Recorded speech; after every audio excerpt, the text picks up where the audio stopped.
So last time I said we'd talk a bit about the CSA. I've had a bit of an exciting week. I did a presentation to the National Diploma Gathering of the Permaculture Association on Saturday, and that was right out of my comfort zone, but I did it, so that was good. And now we're right into the season for getting started on the CSA. So before I say too much more, there's a few bits that I recorded down in the garden. Glorious morning this morning. Such blue skies, so beautiful. Hardly believe it was February. It was very cold. We were out lambing early on and it was very cold. Greenhouse is filling up. Lots of seeds planted. You can see on this side, this is the hotbed. It's got lots of manure in it and it's just holding about 2022 at the moment. I'm just giving those seeds a bit of a start. It's a very old greenhouse and there are lots of drafts, so anything that's got a leaf has fleece and everything else gets a bubble wrap lid at night. We have just got a Caligas greenhouse heater because this year we cannot afford to lose early crops to a late frost. So talking about the CSA, this is the CSA Garden, and we started this last year, mid-pandemic, and as you can see this year we've got the garlic is already growing strong here. This one's just been uncovered, and I for the life of me cannot remember what's on the plan to go in there. And as we go down, we're now clearing and tidying up beds. We've got one small polytunnel to which we're going to add another one small polytunnel quite shortly, and then we're going to look for planning and what have you for a big polytunnel. But for this year we're going to make do with two small polytunnels, we think. This is the garden that we had last year, and over the far side through there, if you look right over there, you can see black plastic on the ground, which is where we're going to double the size this year.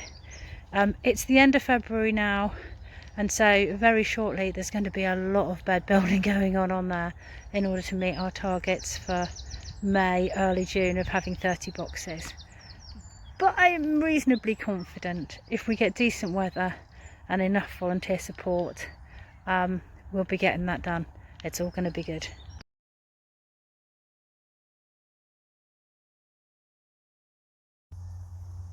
So just a quick peek into the polytunnel, which at this time of the year is so exciting.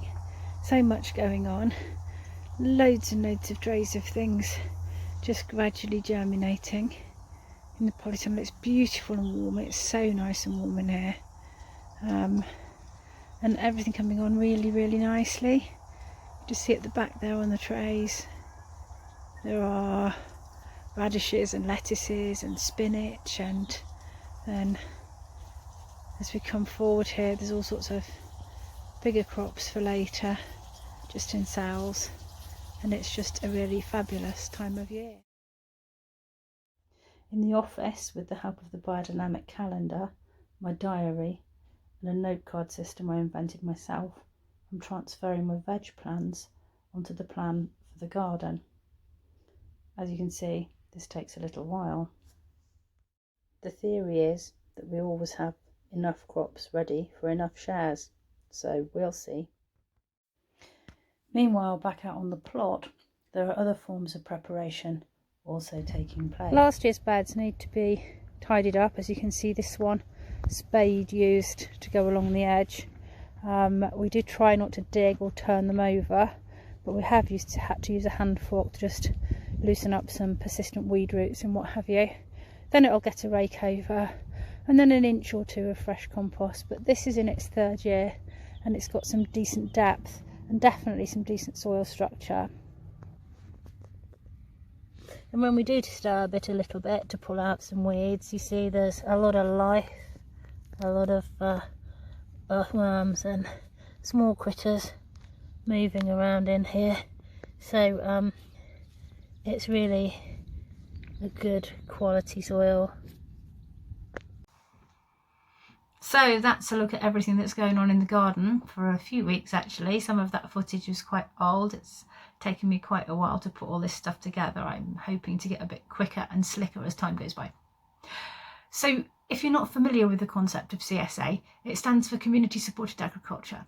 And what it means is our members support us by committing to pay for a veg box for the whole season, and they share the risks and the rewards with us.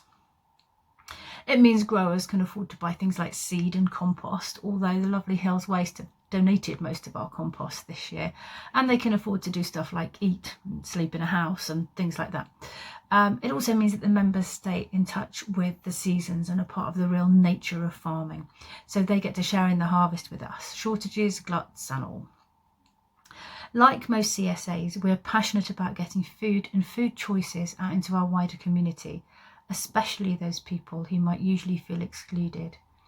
The conundrum we have to solve is, how do we make amazing, local, organically grown, fresh, nutrient-dense vegetables available to everyone in our community, regardless of their ability to pay, and still make farming a profitable, worthwhile career, which will become a good choice for our young folks? Supported by the Land Workers Alliance and the National Lottery Community Fund, we're taking part in the Community Resilience Project to try to find some answers to that puzzle. So we'd like to thank all of you who take part in the National Lottery for making that funding possible. And we'd like to give big thanks to the Land Workers Alliance for all their hard work as well. So that's a look at the CSA side of the market garden. Once lambing's done, hopefully I'll be back to take a look at some of the other things that we do. In the meanwhile, stay safe and enjoy spring.